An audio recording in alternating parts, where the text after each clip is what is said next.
하겠습니다. 오늘 주님이 주신 말씀은 사무엘상 13장 8절로 13절까지의 말씀입니다. 사울은 사무엘이 정한 기한대로 이레 동안을 기다렸으나 사무엘이 길갈로 오지 아니하매 백성이 사울에게서 흩어지는지라. 사울이 이르되 번제와 화목제물을 이리로 가져오라 하여 번제를 드렸더니 번제 드리기를 마치자 사무엘이 온지라.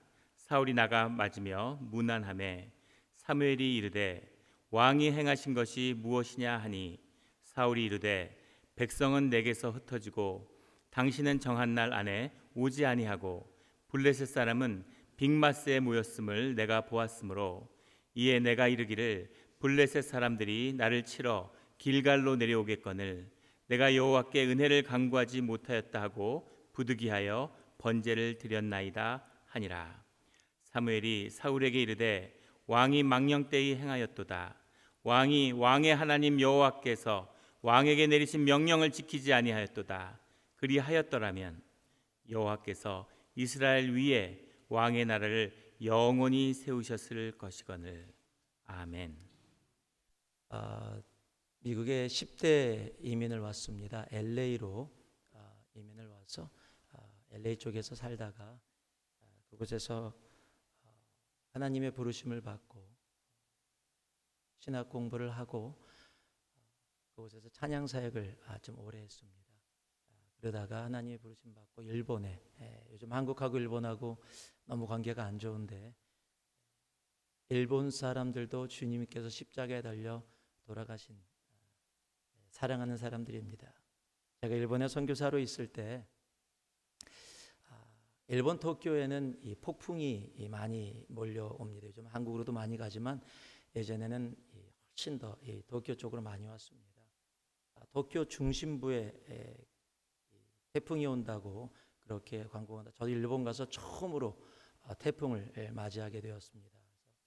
얼마나 크게 올까 걱정하면서 한국 신문을 인터넷으로 쭉 보고 있었는데 신문에 크게 났더라고요. 일본 중심부 도쿄에 태풍이 강타하다 이러고도 크게 났어요. 그래서 정말 한국에도 관심이 많구나. 일본에 태풍이 오는 것. 그리고 쭉 내려가다 보니까 댓글이 달려 있어요. 첫 번째 댓글입니다. 그 댓글이 이렇게 적혀 있었습니다. 아직도 잊지 못하는데 태풍아 네가 가지고 있는 힘을 다 발휘해다오. 이랬어요.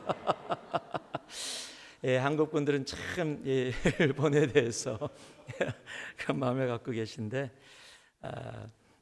어찌됐건 그 일본에서 하나님께서 귀한 은혜를 주셔서 잘 사역 감당하고 또 미국에 와서 이렇게 또 북가주에 와서 귀한 교회를 섬기게 됐습니다. 이렇게 만나 뵈서 진심으로 반갑습니다. 제가 지금 조금 먼저 말씀드릴게 제가 오기 전에 바로 어저께 좀 허리를 삐었습니다. 그래서 지금 복대를 하고 왔습니다. 그래서 침을 맞고 복대를 하고 와서 조금 이렇게 이상한 이렇게 모션이 있어도 좀 이해해 주시고 또 하나 새로운 것은 제가 지금 안경을 썼는데 안경이 지금 다초점 안경입니다.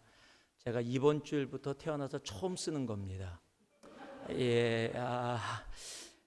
그 전까지는 그냥 노안 안경을 썼습니다. 노안 안경을 쓰고 계속 썼다 벗었다 그러니까 저도 힘들고 보시는 분들도 힘들어서 제가 다초점을 맞춰 노안 안경을 쓰다 보니까 자꾸 불편하니까 코에다 걸치게 되더라고요. 이렇게. 그래서 예전에는 할아버지들이 왜 코에다 안경을 걸치는지 몰랐는데 쓰다 보니까 알겠더라고요. 글자도 봐야지 사람도 봐야지.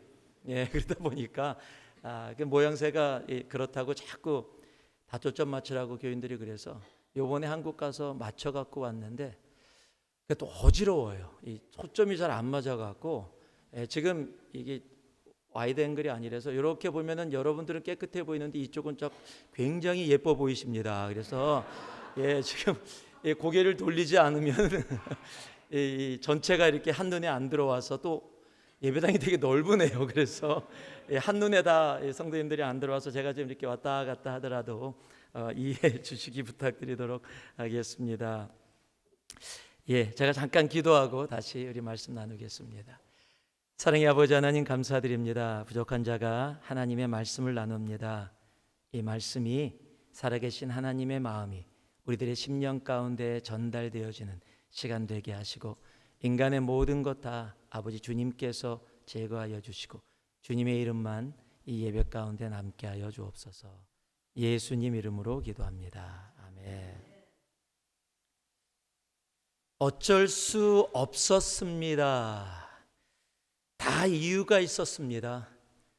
내가 하려고 한 것이 아니라 어쩔 수 없는 상황이었기 때문에 그렇게 할 수밖에 없었습니다. 그것이 지금 오늘 우리 목사님께서 봉독해 주신 이 말씀의 사울 왕이 한 이야기입니다. 물론 그곳에서는요, 정확하게 어쩔 수 없었습니다라고 이야기했지만 한국말로는 부득이하여 그렇게 할 수밖에 없었다라고 이야기를 합니다. 여러분, 이 한마디가 사울 왕의 인생을 완전히 바꿔놨습니다. 아니, 사울 왕 한 사람이 아니라 그의 자녀들의 인생까지도 완전히 바꿔놓게 되어졌습니다. 원래 시작은 굉장히 좋은 의도에서 시작이 되어졌습니다. 이스라엘의 왕으로 지금 블레셋 군대가 쳐들어오니까 왕으로서 백성들을 보호하고 나라를 지키기 위해서 전쟁터에 나가게 되어졌습니다. 그런데 전쟁을 하기 전에 사무엘이 와서 먼저 제사를 드려줘야 하는데 사무엘이 7일 동안을 기다리라고 이야기했습니다. 그래서 7일 동안을 기다리고 있는데 사무엘이 오지 않는 거예요. 아무리 기다려도 7일이 넘었는데도 사무엘이 오지 않자 자신이 제사를 지내게 되어집니다. 자신이 제사를 지내자마자 보통 삶이 그렇습니다. 기다리고 기다리다가 어떤 일을 행하면 꼭 하자마자 일이 이루어져요. 여러분, 이왕 기다리려면 끝까지 기다려야 됩니다. 기다리다가 정말 더 이상은 못 기다리겠다라고 생각해서 자기가 제사를 지냈더니 성경이요, 제사가 끝나자마자 사무엘이 왔다라고 기록을 하고 있습니다. 자, 어찌됐건 사무엘이 늦었지 않습니까? 자기가 약속한 시간 내에 오지 않았고 약속을 어긴 사람은 사무엘입니다. 그런데 사무엘이 와서 대뜸 미안해, 내가 약속 시간을 못 지켰지 이래야 되는데 대뜸 화를 냅니다. 왕이여, 당신이 행한 것이 무엇입니까? What have you done? 하고 오히려 화를 냅니다. 아마 지금 이 사울 왕은 그 얘기를 듣고서 굉장히 좀 억울했을 겁니다. 근데 재밌는 것은요, 왕이 행한 것이 무엇입니까? 라고 사무엘이 이야기했는데, 그러면 내가 이것을 했습니다라고 대답을 해야 되는데요, 사울 왕의 대답을 보니까 내가 왜 이렇게 행할 수밖에 없었는지를 이야기합니다. what으로 물었는데 because로 대답을 해요. why로 물으면 because로 대답하면 돼. 왜 이런 일을 행하였습니까? 라고 물었다면 because라고 대답하면 되는데 what have you done? 이라고 물었는데 지금 because라고 자기 변명을 이야기하게 되어집니다. 여러분, 성경에서 종종 나타나는 하나님께서 하시는 질문이 아닐 때가 많이 있습니다. 제가 한번 이렇게 예를 들어 볼게요. 요즘은 양복들이, 저도 한국에 가서 양복을 하나 맞췄더니요, 혁띠를 안 해도 양복이 안 내려가요. 배에 딱 맞춰서 요즘은 양복을 굉장히 몸에 타이트하게 입습니다.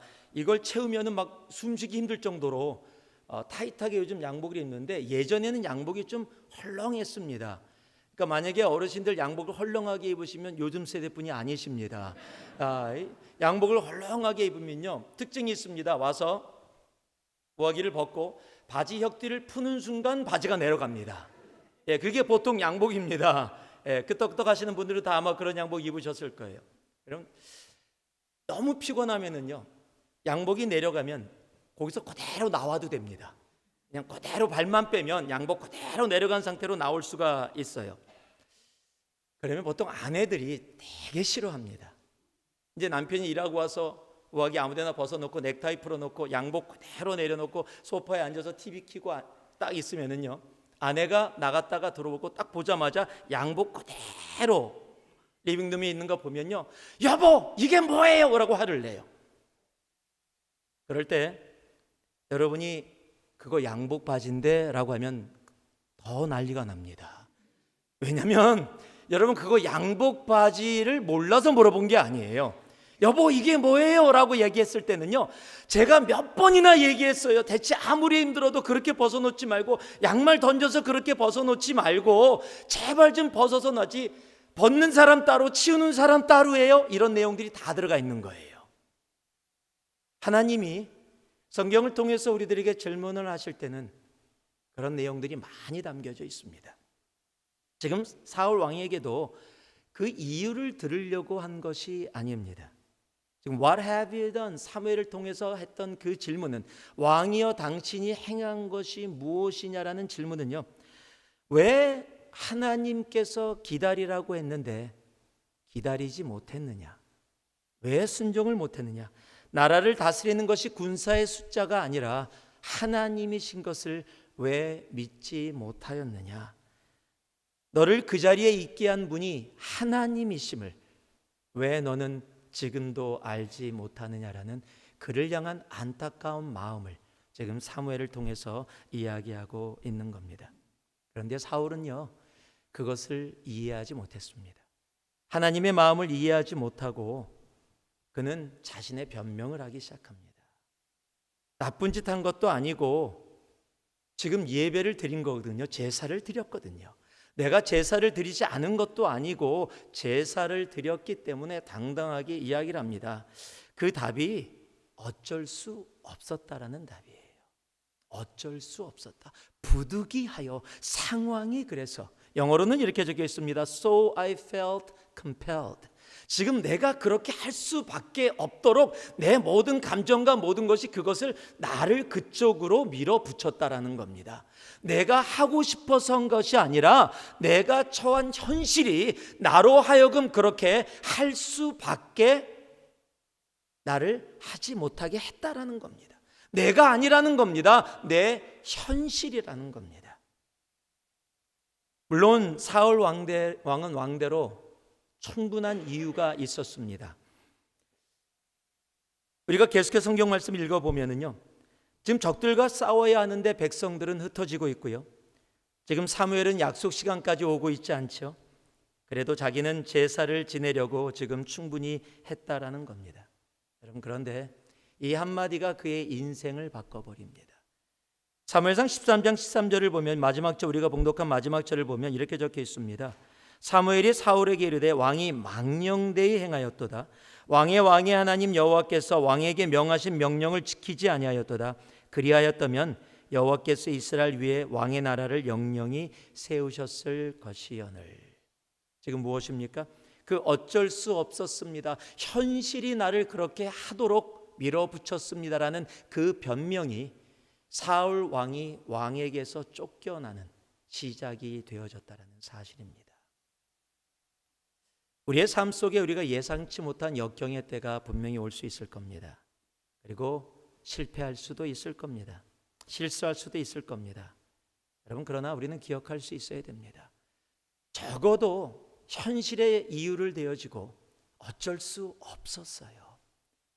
이건 누가 봐도 어쩔 수 없는 상황이에요 라고 이야기해서는 안 됩니다. 오늘의 말씀의 제목이 교회는 어쩔 수 있습니다 예요. 한국말을 아시는 분들은 이런 말이 없는 거 잘 아실 겁니다. 어쩔 수 없어요 라는 말이 있어도 어쩔 수 있어요 라는 말은 사용되지 않습니다. 제가 이민인 지 오래돼서 한국말을 몰라서 이렇게 적은 것이 아닙니다. 여러분, 세상은 현실 속에서 어쩔 수 없다라고 이야기합니다. 예, 어쩔 수 없는 경우 정말로 많습니다. 정말 살다 보면 예수 믿어도 어쩔 수 없잖아요 라고 얘기하는 케이스들도 많이 있습니다. 그러나 여러분, 예수 믿는 교회는, 예수가 주인된 교회는 어떠한 상황 속에서도 어쩔 수 있습니다. 우리가 예수를 구세주라고 고백하는 교회라면은 아무리 세상이 힘들고 현실이 어렵다고 할지라도요, 세상 모두가 어쩔 수 없습니다라는 현실 속에 모든 사람이 동의를 한다 할지라도 예수님의 교회는, 하나님의 교회는 어떠한 상황 속에서도 어쩔 수 있습니다. 오늘 이 말씀을 통해서요, 우리의 인생이 어쩔 수 없는 상황 속에서도 어쩔 수 있는 인생이 되기를 주님의 이름으로 축복합니다. 아무리 내 현실이요, 그럼 모든 사람이 동의를 해주면 어쩔 수 없잖아요. 목사님, 하나님 이런 상황이라면 이거는 어쩔 수 없는 것이잖아요. 물질적으로, 경제적으로, 건강으로 여러 상황 속에서 이건 누가 봐도 어쩔 수 없잖아요. 예, 맞습니다. 세상의 개념으로 보면 어쩔 수 없습니다. 여러분, 그러나 하나님은 언제나 어쩔 수 있습니다. 우리는 그 하나님을 믿는 하나님의 교회입니다. 어쩔 수 없는 상황 속에서도 어쩔 수 있는 인생이 되기를 다시 한번 예수 그리스도의 이름으로 축복합니다. 그렇다면 오늘 말씀을 통해서 어떤 부분으로 우리를 살아간다면 우리가 어쩔 수 있는 인생이 되어질 수 있을까요? 11절 말씀인데요, 우리 한번 띄워줄 수 있으시겠습니까? 11절 말씀. 자, 우리 같이 한 목소리로 함께 봉독하겠습니다. 시작. 사무엘이 가로되 왕이 행한 것이 무엇이뇨? 사울이 가로되 백성은 나에게서 흩어지고 당신은 정한 날에 안에 오지 아니하고 블레셋 사람은 믹마스로 모였음을 내가 보았으므로. 한번 따라해 주시기 바랍니다. 현실보다 하나님을 바라보면 어쩔 수 있습니다. 지금 사울 왕은요, 자신이 처한 상황을 정확하게 바라보고 있었습니다. 우리가 읽지 않았지만은요, 5절에서 7절 말씀을 보면은 적의 전차가 무려 3만 대나 됩니다. 기마병이 6천 명이고 군사는 바다의 모래알 숫자만큼 많다라고 기록하고 있어요. 지금 적을 정확하게 보고 있었습니다. 이스라엘 사람들은 겁을 먹고 웅크리고 있었고요, 그의 군대는 겁을 먹고 도망가고 있었습니다. 그러니까 지금 사울 왕은 자신이 처한 상황을 정확하게 파악하고 있었습니다. 여기 지금 사울 왕이 내가 보았으므로라고 쓰여진 단어가 영어로는 I saw라고 번역이 되어 있습니다. 히브리어로는요, 라아라는 단어로 적혀 있습니다. 이 히브리어의 특징이 있는데, 히브리어는 한 단어 안에 여러 가지 의미가 담겨 있습니다. 히브리어의 특징이고요, 신약의 헬라어는 여러 가지 상황이 다 다른 단어로 표현되어져 있습니다. 즉 라라는 단어 안에는 여러 가지 의미가 담겨 있어요. 한국말로는 그냥 보았다라는 말로밖에 번역을 할 수 없겠지만은 우리 영어로는 조금 다르게 번역이 되어질 수 있죠. 영어로는 보다라는 것도 세 가지로 표현이 되지 않습니까? I see, I look, I watch. 여러분, 이렇게 조금씩 의미가 다 다른 거 미국에 살고 계시니까 아시겠지요? 그렇죠? I look TV 이러십니까? 그렇게 얘기 안 하죠. 예, I watch TV라고 하죠.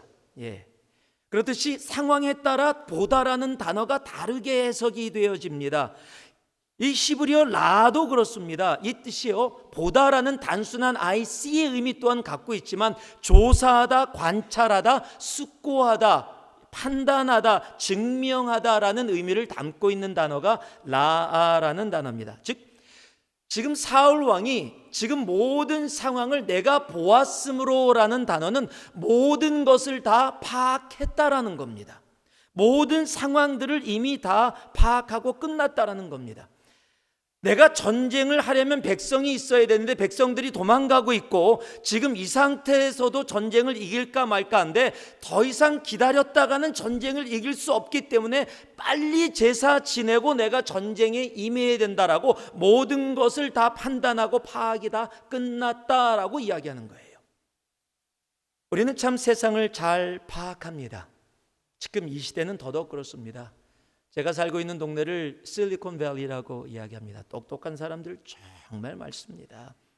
모든 것 판단하고 파악하는데 탁월한 은사를 갖고 계신 분이 참 많은 동네입니다. 한 청년이 있었습니다. 이 청년은 출장을 참 많이 다니는 청년이었어요.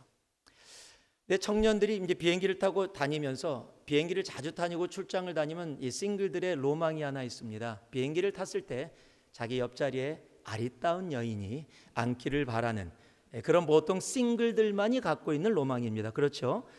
남편들은 안 그렇습니다. 싱글들만 그렇습니다. 그런데 여러분, 그런 로망이 있으면 절대 이루어지지 않습니다. 아리따운 여인을 바라면 전혀 다른 분들이 옆에 와서 앉게 되고 정말 힘들고 어려운 여행을 하게 될 때가 많아서 이 청년이 한 번도 그렇게 된 적이 없어서 모든 걸 포기하고 비행기를 탈 때마다 그냥 한숨만 쉬면서 내 인생이 그렇지 뭐라고 했던 그런 청년이었어요. 한번 비행기를 탔는데 아무 소망 없이 자기 자리를 찾아가는데 이게 웬일입니까? 자기 자리 옆자리에 자기가 꿈에서나 볼 수 있었던, 자기가 상상했던 너무도 아름다운 여인이 앉아 있는 거예요. 너무 놀랐습니다. 막 심장이 뛰기 시작했습니다. 비행기 앉자마자, 자리에 앉자마자 이 기회를 놓칠 수가 없다. 이 기회가 하나님이 나에게 주신 기회다. 그래서 어떻게 해서든지 말을 걸기 시작합니다. 그런데 역시 예쁜 여인은 도도합니다. 말을 해도 대답을 잘 안 해주는 거예요. 어떻게 해서든지 이 대화를 이끌어 가야 되는데, 그래서 이렇게 서제션을 합니다.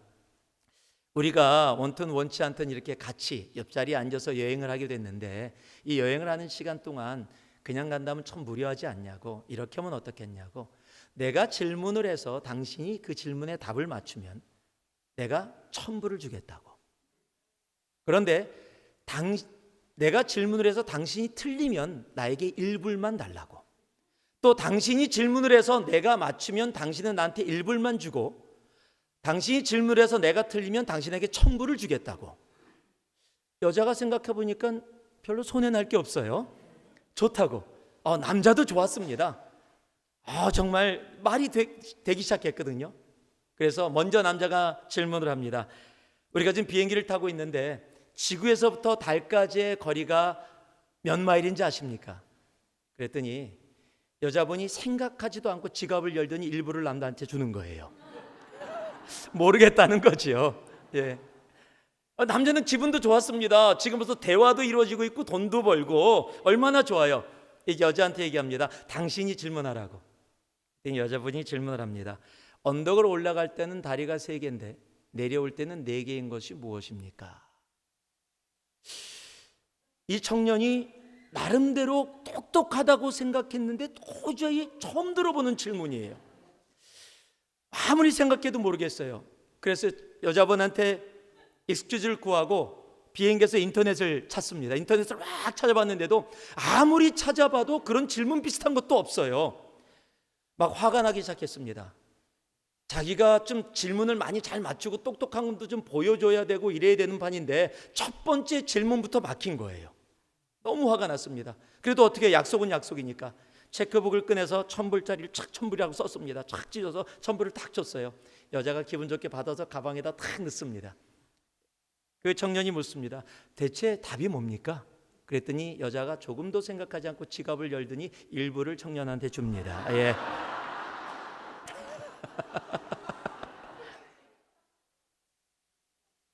참 나는 사람 위에 거기에 붙은 사람이 있다고요. 예, 정말 똑똑한 사람들 많습니다. 아마 이 처녀는 그랬을 거예요. 비행기 타고 내려서 막 친구들한테 야, 나 참 꺼벙한 남자 만나서 졸지에 돈 벌었다. 여러분 요즘 세상은요 참 똑똑한 세상이에요. 그러고 왔으면 야, 너 좋겠다. 야, 참 똑똑하다. 야, 그 남자 참 정말 꺼벙하다. 막 이런 얘기 막 나눴을 거예요. 지금 세상은요 이익 잘 챙기고 파악 잘하고 자기 이익 잘 챙기면 참 똑똑하다 소리 듣는 그런 시대입니다. 여러분 지금 사울 왕도요 인간적으로 따져서 본다면 왕으로서 충분히 똑똑하다 소리를 들을 수 있는 일을 했습니다. 정말 부득이한 상황이었어요. 어쩔 수 없는 형편 속에서 자신이 할 수 있는 최선의 결정을 한 겁니다. 지금 더 이상 기다리다가는 이스라엘 백성들이 다 겁을 먹었고 군사들은 도망치기 시작했고 상대편 군사들은 숫자도 많은데 지금도 불리한데 더 기다려서 사무엘이 와서 제사를 지내고 시간이 지나가면 군사가 하나도 남지 않을 것이고 그렇다면 전쟁에 나가기 전에 이스라엘은 망할 수 있으니까 자기 나름대로 정확하게 파악해서 똑똑한 결정을 내린 겁니다. 정말 부득이한 상황이었어요. 현실이 자신을 그쪽으로 몰아붙였다고 이야기하는 것이 충분히 이해가 되어집니다. 그러나 사울 왕이 한 가지 못한 것이 있습니다. 현실은 라했는데 하나님은 라하지 못했다라는 사실입니다. 현실은 정확하게 라를 했는데 분석하고 증명하고 파악을 했는데 우리의 하나님을 정확하게 라하지 못했다라는 겁니다. 여러분 성경은 우리에게 누누이 말씀하십니다. 전쟁은 하나님께 속했다라고 이야기합니다. 적이 아무리 강해도요, 우리가 아무리 약해도 여러분, 하나님께서는 하나님이 전쟁에 관여하시면 그 현실의 크기는 아무 상관이 없습니다. 다시 말씀드립니다. 여러분, 전쟁이 하나님께 속해 있음을 믿는다면 그 전쟁 가운데 우리의 현실이 아무리 약해 보이고 적이 아무리 강해 보여도 여러분, 하나님께는 그 현실이 아무 상관이 없습니다. 우리 역대하 20장을 보면은요, 우리가 조금 더 이해를 할 수가 있습니다. 역대하 20장에 보면 모압과 암몬의 연합군이 남유다를 쳐들어옵니다. 그때 남유다의 왕이 여호사밧이라는 왕입니다. 여호사밧 왕이 그 이야기를 듣고 온 유다에 금식을 선포합니다. 금식을 선포하고, 그리고 성경은 뭐라고 되어 있냐면 여호사밧 왕이 여호와께 낯을 향하여, 즉 여호와를 바라보았다, 기도했다라고 그렇게 이야기를 합니다. 지금 여기서도요, 현실은 도저히 남유다가 이길 수 없는 상황입니다. 그러기에 여호사밧 왕이 온 유대에게 금식을 선포하고 자신은 하나님을 바라보기 시작하는 겁니다. 역대하 20장 15절에 보면 이렇게 적혀 있습니다. 야셀이 가르되 온 유다와 예루살렘 거민과 여호사밧 왕이여 들을지어다. 여호와께서 너에게 말씀하시기를 이 큰 무리로 인하여 두려워하거나 놀라지 말라. 이 전쟁이 너에게 속한 것이 아니요 하나님께 속한 것이니라. 지금요, 선지자를 통해서 가르쳐 주시는데 뭐라고 얘기해요? 이 큰 무리로 인하여. 자, 현실은요, 이 큰 무리입니다. 그리고 이 큰 무리가 얼마나 큰지 온 유대가 지금 두려워할 만한 상황이라는 거예요. 그런데 두려워하지 말라라고 이야기하는 거예요. 지금 현실을 무시하고 있는 것이 아니라 현실은 두려워할 만한 현실입니다. 큰 무리가 지금 유대를 향해서 달려오고 있기 때문에 지금 보통 사람들은 두려워할 수밖에 없는 상황이에요. 그때 하나님의 마음을 전해주시는 겁니다. 이 큰 무리로 인하여 두려워 말라. 이 전쟁이 누구에게 속했다? 하나님께 속했다라는 겁니다. 그러면서요, 하나님은 현실과 전혀 상관없는 명령을 이스라엘에게 내리십니다.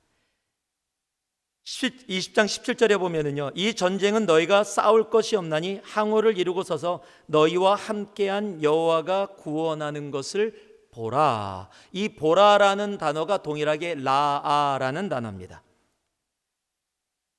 유다와 예루살렘 너희는 두려워하며 놀라지 말고 내일 저희를 마주 나가라. 여호와께서 너희와 함께하리라 하셨느니라 하매. 지금 하나님께서 아무 약속도 안 하시고 두려워하지 말라. 하나님께서 행하실 것인데 하나님이 너희를 어떻게 구원하는가를 보라라고 이야기해요. 여러분, 어떻게 구원하는가를 보라라고 하면서 뭐라고 명령하시는지 아십니까? 맨 앞자리에 찬양대가 나가게 해요. 지금 전쟁의 적군들이 칼과 창을 가지고 온다면 하나님이 두려워하지 말라 그러면 천군 천사를 보내주시든지 아니면 그냥 신무기를 주셔서 적들을 무찌를 수 있게 해주시든지 그러면 두려워하지 않을 텐데, 지금 두려워하지 말라, 내가 너희들 대신해서 구원하겠다, 싸우겠다라고 말씀하시면서 지금 이스라엘 백성들에게, 유다의 백성들에게 찬양하며 적진을 향해 나아가라고 이야기하는 겁니다. 여러분, 그들이 어떻게 이겼는지 아십니까? 역대하 20장 20절을 보니까 이렇게 적혀 있습니다. 그 노래와 찬송이 시작될 때 여호와께서 복병을 두어 유다를 치러 온 암몬 자손과 모압과 세일산 사람을 치게 하심으로 저희가 패하였으니. 찬양했는데요, 하나님이 이기게 하십니다. 여러분, 하나님께서 하시면 우리가 이해할 수 없는, 우리가 기적이라고 이야기하는 그 상황들을 하나님은 이루어 주십니다. 무기를 갖고 오는 그들을 향해서 찬양대가 나아갑니다. 이처럼 어리석은 일이 어디 있어요? 그런데 그들은 합니다. 여러분, 어쩔 수 없잖아요. 주님, 이건 아니잖아요 라고 이야기하지 않고요, 자신 눈에 보이는 현실보다 하나님을 나아하며 하나님의 말씀대로 나아갑니다.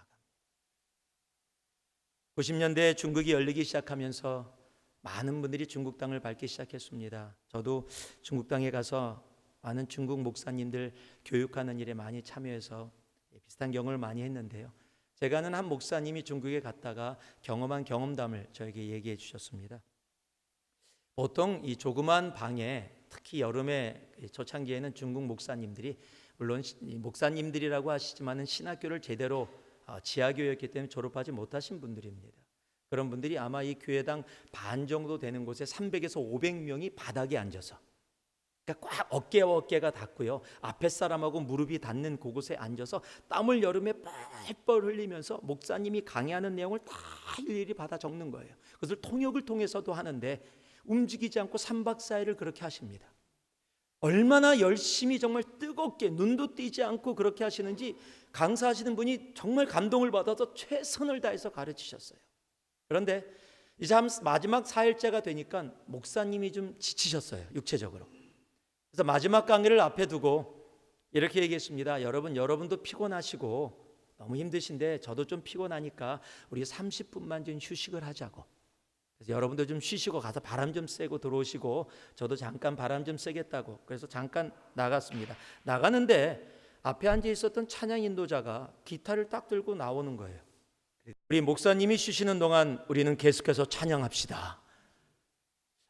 그렇게 안 해도 되는데, 목사님 생각하시면서 뭐 당신들이 하겠다니까 나갔다 들어왔는데, 여러분 중국 찬양의 특징이 있습니다. 보통 우리가 부르는, 요즘 부르는 뭐 이렇게 좀 새로운 노래들이 아니라 우리가 부르는 찬송가. 여러분 찬송가의 특징은 단순한 의미라서 처음 불러도 따라 부르기가 쉽다. 그리고 단순한 의미이기 때문에 이렇게 반복되어지는 부분이 많이 있습니다. 찬송가들 보통 어떤 목사님들이 설교하시면서 끝으로 종말로 마지막으로 이러면 화나잖아요. 설교 끝날 때쯤 돼갖고 길게 설교하시다가 드디어 설교 끝났다 그러면서 목사님이 마지막 찬송하겠습니다. 그럼 너무 기뻐요. 찬송을 딱 골랐는데 5절짜리나 그런 거 고르면 정말 짜증납니다. 설교도 오래 했는데 찬송가도 5절짜리 부르면 시간도 오래 가는데. 그런데 중국 찬송은 어떠냐면요, 은혜를 받으면 거기다 가사를 붙입니다. 계속 은혜를 받으면 받을수록 찬송가에다 가사를 붙였는데 그 찬송이 135절짜리입니다. 자, 찬송가입니다. 135절짜리 찬송을 부르기 시작하는데 가사 내용이요, 보통 어떤 내용이면 내가 목숨 바쳐 피 흘려 주님의 나라를 이루리, 막 개인 내 혼신에 막 이런 찬송들이에요. 한 30분 나갔다 이제 끝났겠지 하고 딱 들어오시는데 계속 찬송을 하고 있는 거예요. 목사님이 중간에 멈출 수 없으니까 밖에 이렇게 안에 서서 기다리고 계시는데 이 찬양 인도자가 은혜를 받아 계속 막 모두들 막 눈물을 흘리면서 정말 진지하게 찬양하는 모습에 감동을 받았어요. 가사가 쭉 변하다가 마지막 절이 됐습니다. 딱 불러서 이제 마지막 끝났다 생각해서 목사님이 올라오시는데 찬양 인도자가 목사님을 못 본 것 같아요. 또 눈을 감고 은혜를 받았어요. 우리 이 찬송 한 번 더 합시다. 찬송 한 번 하는데 1시간 15분 걸렸어요. 여러분 현실로 따진다면요, 정말 바보 같은 사람들이에요. 여러분 그런데요, 그 음과 상관없이 그렇게 반복되어지는 찬송 가운데서도 자신의 마음과 뜻과 모든 것을 하나님께 드리는, 여러분 그런 사람들로 인해서 중국에 지금 수많은 크리스찬들이 지금도 마음속에 선교를 품고 10,000명을 선교사로 파송하겠다고 그렇게 이야기하는 놀라운 부흥의 역사가 지금도 중국 땅에서 이루어지고 있습니다. 지금 중국 땅 많은 핍박들이 더 현실화되고 있지만 여러분 걱정할 필요 없습니다. 현실에 좌절하지 아니하고 현실을 핑계대지 아니하고 현실을 뛰어넘어 하나님만을 바라보는 사람들이 있는 한 여러분 그 땅은 결국 하나님께 온전히 돌아오게 되어져 있습니다. 우리가 파악한 현실은 아무 상관이 없습니다. 출애굽기 14장 13절을 보면은요, 모세가 백성에게 이르되 너희는 두려워 말고 가만히 있어서 여호와께서 오늘날 너희에게 위하여 행하시는 구원을 보라라고 얘기하는 이 보라도 동일한 라입니다. 여러분 세상은 현실이 잘 보입니다. 그게 커 보이고 힘 있어 보입니다. 현실을 잘 파악해서 내가 계산해야 이길 것처럼 그렇게 보여집니다. 그러나 그렇지 않습니다. 여러분 눈을 들어서 주님을 바라볼 수 있기를 소망합니다. 내가 눈을 들어 주님을 바라볼 때 여러분 우리의 현실이 아무리 어쩔 수 없잖아의 현실이라 할지라도 하나님은 어쩔 수 있게 하십니다. 제가 청년 사역을 좀 오래 했습니다. 청년들하고 사역을 오래 하면서 주례도 참 많이 했습니다. 주례를 하다 보니까요, 참 특별한 주례들을 참 많이 했어요. 제가 기억나는 몇 가지 주례가 있는데, 한 가지 주례는 이 일본에서 가르치던 친구들이 호주에 가서 살게 되어지고, 호주에 살면서 저보고 와서 꼭 주례를 하려고 그래서 호주의 멜번에 가서 주례하게 됐는데, 주례가 몇 시야? 토요일? 그랬더니 5시라 그러더라고요. 저녁 때 하고 나서 저녁 식사를 하려나 보다라고 생각하고 갔습니다. 도착해서 알아봤더니 이 저녁 5시가 아니라 새벽 5시인 거예요. 여러분, 좀 목사님들 새벽 5시에 주례 보신 분 있으십니까? 아마 한 분도 없으실 거예요. 깜짝 놀랐어요. 그래서 왜 새벽 5시에 주례를 해? 왜 결혼식을 해? 그랬더니요, 태양이 떠오르는 것을 바라보면서 결혼 생활을 시작하겠다고. 참 특별한 친구들이죠. 그때 새벽 5시에 태양이 떠오른대요, 바닷가에서. 뭐 좋다, 너희들이 하겠다니까 나 여기까지 왔으니까 하겠다. 그런데 이게 웬일입니까? 그 전날 저녁부터 태풍이 왔습니다. 그래서 태양은커녕 막 태풍이 부는데 장소는 예약 안 돼 있지. 그 장소만 돼 있지. 그래서 새벽 5시에 비바람이 치는 곳에서 주례를 했습니다. 얼마나 추웠는지 제 주례 역사상 10분 안에 모든 것이 다 끝났습니다. 그들도 아직도 기억하고 있는 주례예요. 어떤 주례는 또 일본에서 똑같이 예수를 영접했던 자매인데, 하와이에서 결혼식을 한다고 저보고 꼭 와달라고 해서 가족들만 왔어요. 저한테 주례를 받겠다고 가족들만 데리고 하와이에 와서 주례를 하는데, 장소를 다 빌리고 준비했다 그래서 이제 서갖고 요만한 조그만 예배당, 결혼식만 하는 예배당입니다. 그곳에 딱 서서 이렇게 서 있는데, 신랑 신부가 딱 들어오는데 피아노가 없는 거예요. 그러니까 조용한 가운데 신부하고 아버지가 들어오는 거예요.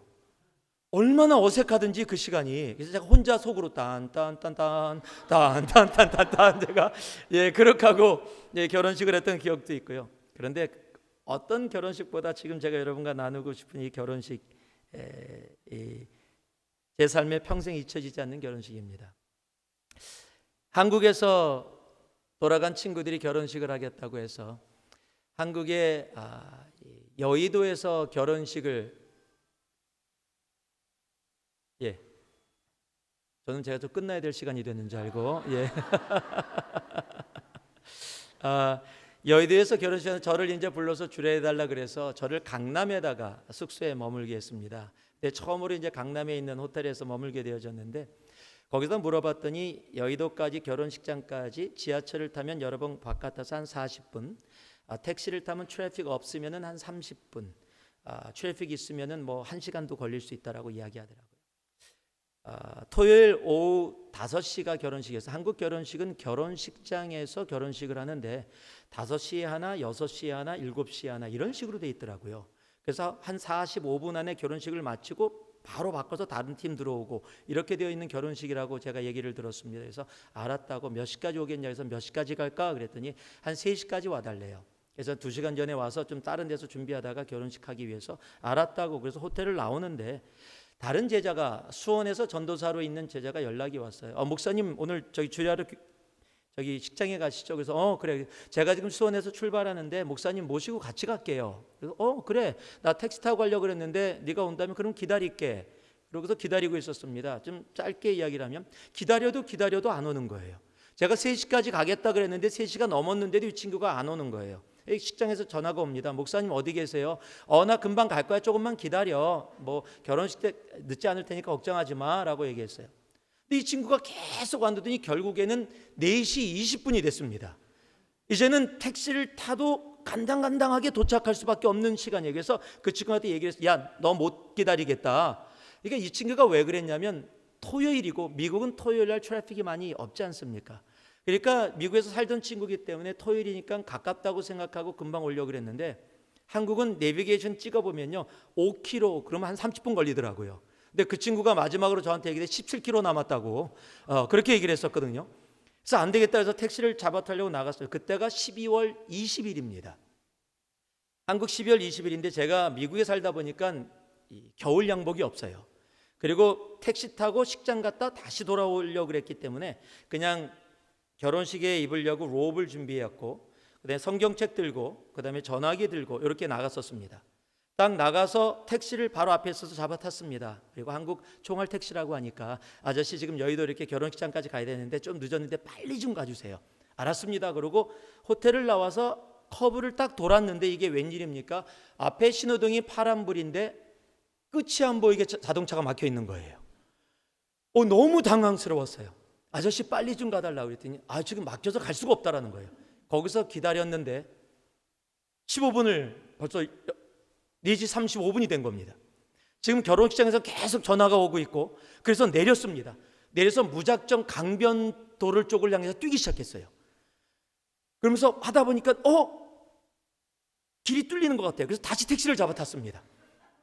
다시 잡아타고 아저씨한테 얘기했어요. 아저씨 제가 2배로 드릴 테니까 결혼식장까지 빨리 좀 가달라고. 알았습니다. 그러더니 차가 붕 떠더니 강변도로 쪽을 향해서 달려가는데 조금 가다 보니까 또 막히는 거예요.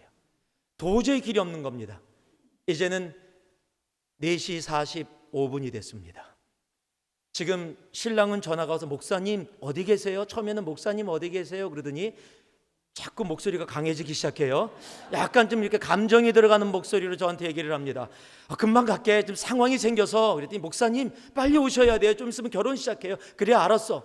그런데요 도저히 안 돼서 차비를 내고 택시에서 내렸습니다.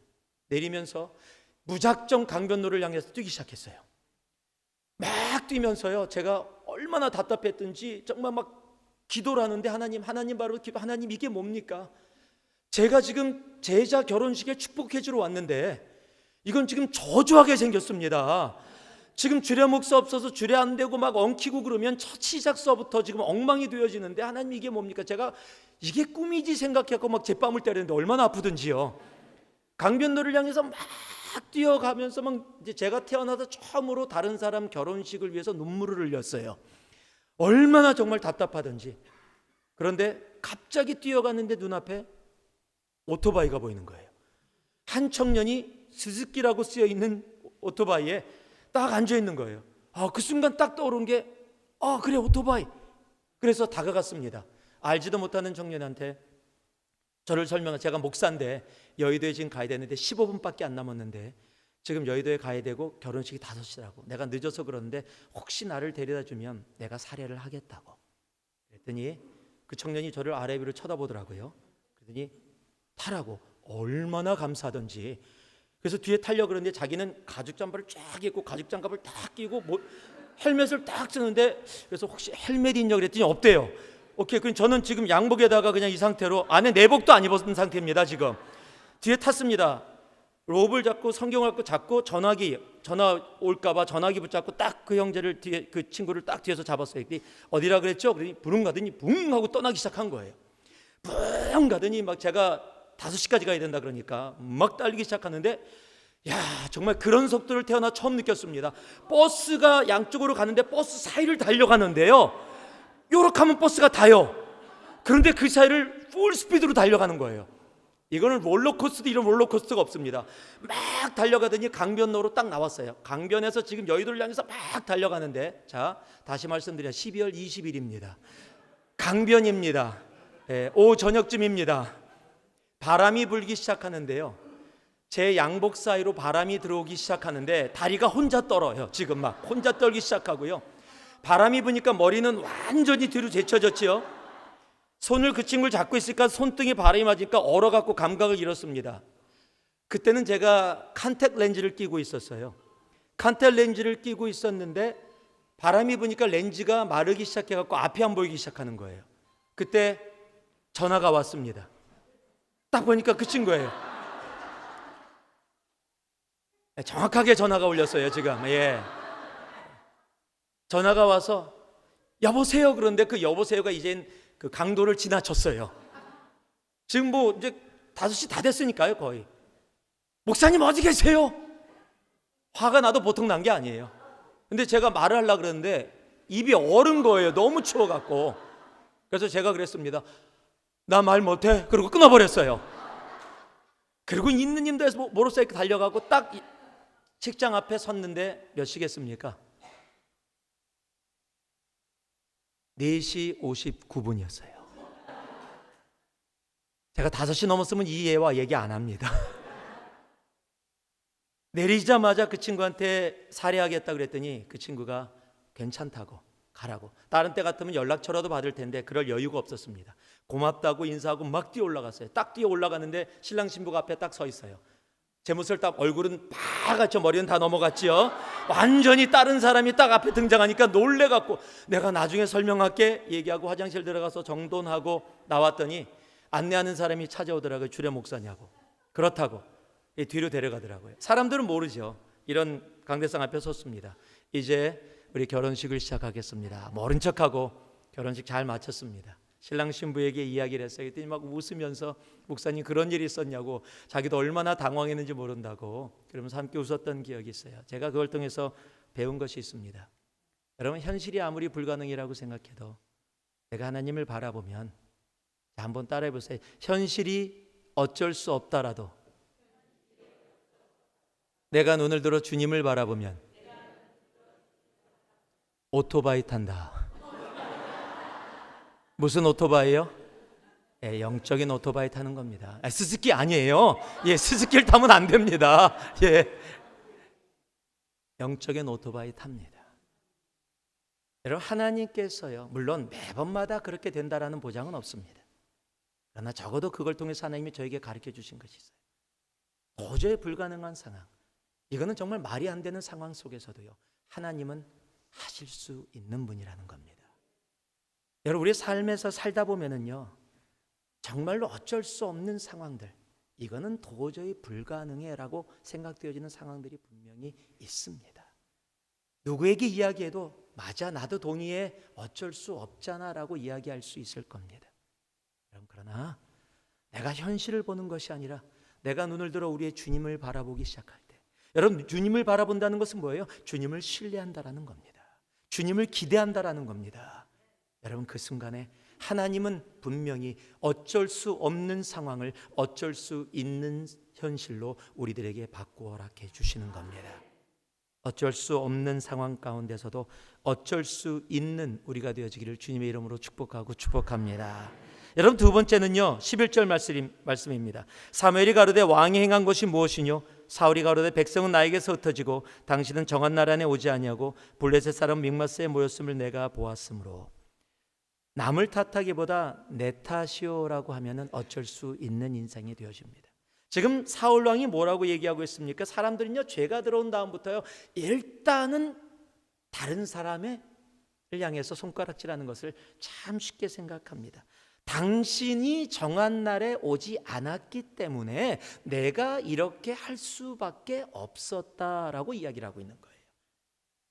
나는 일주일 기다렸다, 나는 7일 기다렸다. 그런데 당신이 정한 날에 오지 않았기 때문에, 그 상황 때문에, 당신 때문에 내가 지금 부득이하여 이렇게 할 수밖에 없지 않았냐? 왜 당신의 잘못은 알지 못하느냐라고 지금 당신 잘못입니다라고 이야기하고 있다라는 거예요. 여러분, 창세기 아담과 하와가, 아담이 하나님이 주신 여자가 이 여자 때문에 내가 이렇게 됐습니다, 여자는 뱀 때문에 그렇게 됐습니다, 그렇게 이야기를 합니다.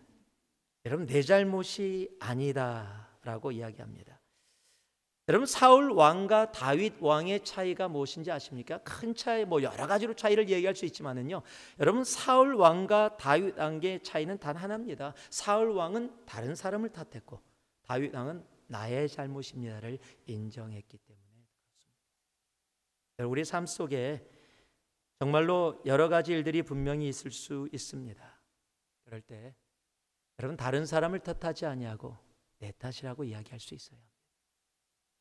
여러분, 교회는요, 다른 사람을 향해서 손가락질하는 곳이 아니라 나의 잘못을 주님 앞에 회개하며 나아가는 거예요. 세상의 교회가 대체 왜 이런지 모르겠다고, 한국의 교회 소식 들으면서 교회가 왜 이런지 모르겠다고, 우리 교회 왜 이러냐고. 여러분, 그 장로님 때문에요? 그 권사님 때문에요? 아니요. 내가 내 입술에 그 권사님, 그 장로님, 목사님 때문이라는, 만약에 다른 사람 때문이라고 담겨 있다면 여러분, 그 이유는 바로 나 때문입니다. 여러분, 내 탓이요라고 이야기할 때 여러분, 어쩔 수 없는 인생을 어쩔 수 있는 인생으로 나아갈 수 있게 하십니다. 우리의 삶 속에 정말 그런 모습들이 있기를 주님의 이름으로 축복합니다.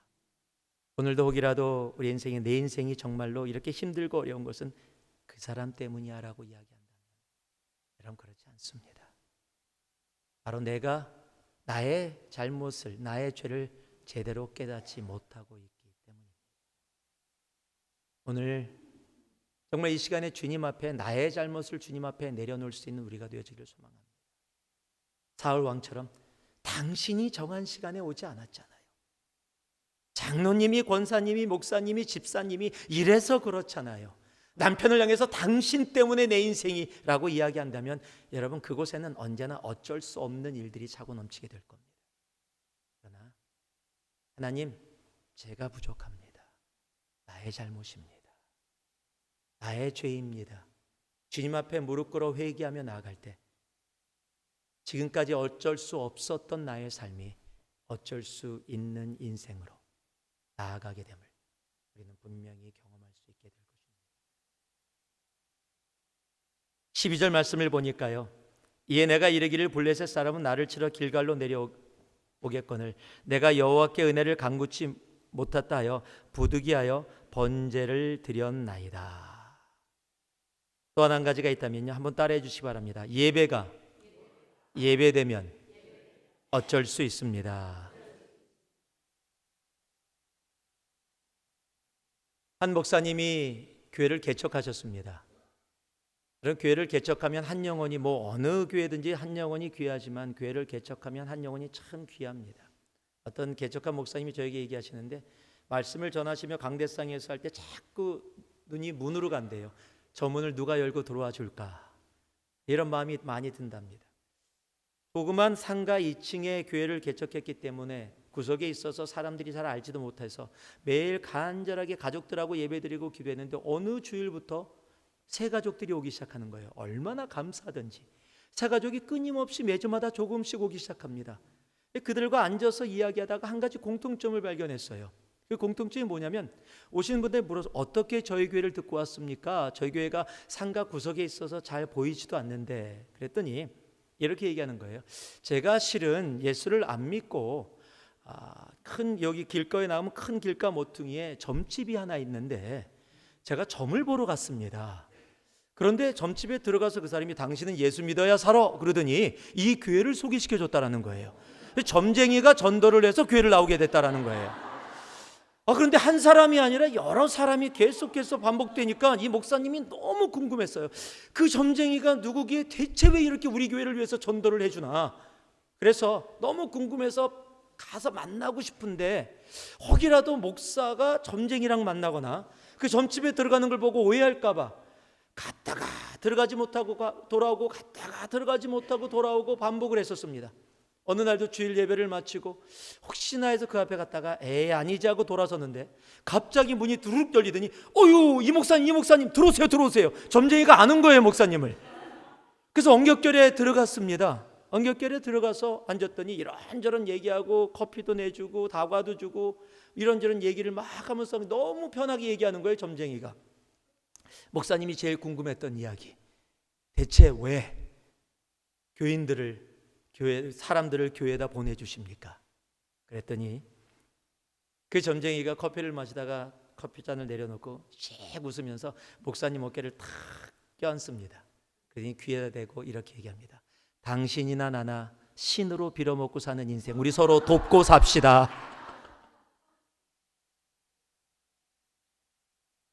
여러분 그렇습니까? 내가 원하는 것을 얻기 위해서 예배의 자리에 나옵니까? 지금 사울이 왜 뭐라고 오늘 지금 12절에 얘기하고 있어요. 사울 내가 여호와께 은혜를 간구치 못하였다 하고 부득이하여 번제를 드렸나이다. 지금 제사를 드렸는데 예배를 드렸는데 왜요? 부득이하여 어쩔 수 없어서 지금 내가 전쟁 나가기 전에 제사는 드리고 나가야 그래도 하나님이 함께 하실 것 같아서 그래서 전쟁에서 이길 수 있을 것 같아서 내가 전쟁에 이기기 위해서 내가 원하는 것을 얻기 위해서 내가 그래서 예배 드렸다라는 겁니다. 여러분 예배의 자리가 내가 원하는 것을 얻기 위한 자리입니까? 여러분 예배에서 주님 내가 원하는 거 왜 안 주세요? 내가 이렇게 열심히 봉사하고 내가 예배 한 번도 안 빠졌는데 그렇습니까? 여러분 하나님은 우리의 부족이 아닙니다. 부득이해서 번제를 드렸다. 내가 어쩔 수 없어서 내가 뭔 것을 얻으려고 예배의 자리에 나와 있는 예배는 예배가 아닙니다. 여러분, 하나님이 원하시는 예배는 정말로 내가 마음과 뜻과 정성을 다해 주님 앞에 드리는 예배입니다. 우리가 누가복음 7장을 보면 한 여인이 나옵니다. 그 여인이 눈물로 주님 앞에 나아가 향유옥합을 깹니다. 그리고 그 향유옥합을 깨고 예수의 발을 자신의 머리로 닦습니다. 여러분, 주님이 원하시는 예배는 내가 원하는 것을 얻기 위한 자리가 아니라 나의 가진 모든 것을 드리기 위해서 나아가는 자리여야 합니다. 여러분, 예배가 예배되어지면, 다시 말씀드립니다, 예배가 예배되어지면 어쩔 수 없는 인생이 어쩔 수 있는 인생으로 바뀝니다. 우리가 드려지는 예배가 내가 무엇을 얻고, 오늘도 예배를 드리고 왔는데요, 은혜를 받았어. 여러분, 그 은혜를 받은 게 참 좋고 귀한 겁니다. 그러나 그게 목적이 아닙니다. 내가 오늘 이곳에 와서 찬송하고 기도하고 말씀 가운데 나의 예배를 하나님께서 받아주셨는가를 고민해야 하는 거예요. 내가 하나님 앞에 정말 그렇게 열린 마음으로 하나님 앞에 주님이 받기 원하시는 그 마음으로 나왔는가? 아니면 내가 평생 예수 믿었으니까 그냥 그렇게 그냥 나와 있는 자리라면, 여러분, 이 예배는 하나님이 기뻐하시는 예배가 되어질 수 없는 겁니다. 예배가 예배되어질 때, 하나님이 기뻐 받으시는 예배 되어질 때 어쩔 수 없는 인생이 어쩔 수 있는 인생이 되어질 수 있는 겁니다. 여러분, 하나님을 우리의 부족으로 만들지 말기 바랍니다.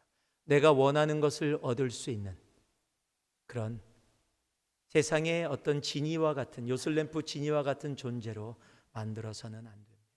예배는 예배여야 합니다. 말씀을 마무리하겠습니다. 살다 보면 어쩔 수 없는 그런 때가 참 많이 있습니다. 누가 봐도 어쩔 수 없다라고 고백할 수밖에 없는 그런 시기가 우리의 삶에는 분명히 있습니다. 아니, 오늘 이 시간에도 어쩔 수 없는 상황 속에서 주님 앞에 간절히 매달리는 분들이 계실 수 있을 겁니다. 내가 내 현실을 바라보면 도저히 어쩔 수 없을 겁니다. 여러분, 그럴 때일수록 눈을 들어 주님을 바라볼 수 있기를 소망합니다.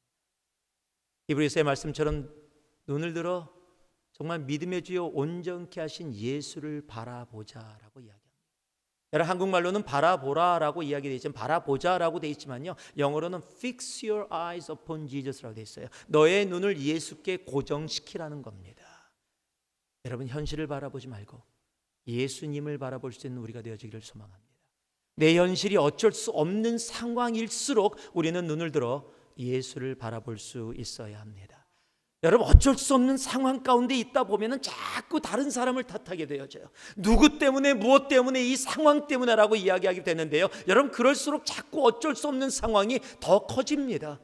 여러분, 그럴수록 주님 앞에 무릎 꿇어 하나님, 나의 잘못입니다, 내 죄입니다라고 주님 앞에 무릎 꿇어 나아갈 때 어쩔 수 없는 현실이 어쩔 수 있는 상황으로 변화됨을 경험하실 수 있게 될 겁니다. 또한 주님 앞에 드려지는 예배가 예배되어져야 합니다. 부득이해서 드려지는 예배, 어쩔 수 없어서 드려지는 예배, 습관적으로 드려지는 예배가 아니라 정말로 예배가 예배되어져 하나님이 기뻐 받으시는 영과 진리의 예배로 나아가는 예배가 되어질 때, 하나님은 그 예배를 통해서 어쩔 수 없는 우리들의 상황을 어쩔 수 있는 인생으로 바꿔주십니다. 교회는 어쩔 수 있습니다. 예수를 믿기에 어쩔 수 있습니다. 자, 옆에 분들 보면서요, 주먹을 탁 불끈지면서 어쩔 수 있습니다 그러고 한번 외치세요. 어쩔 수 있습니다. 어쩔 수 있습니다.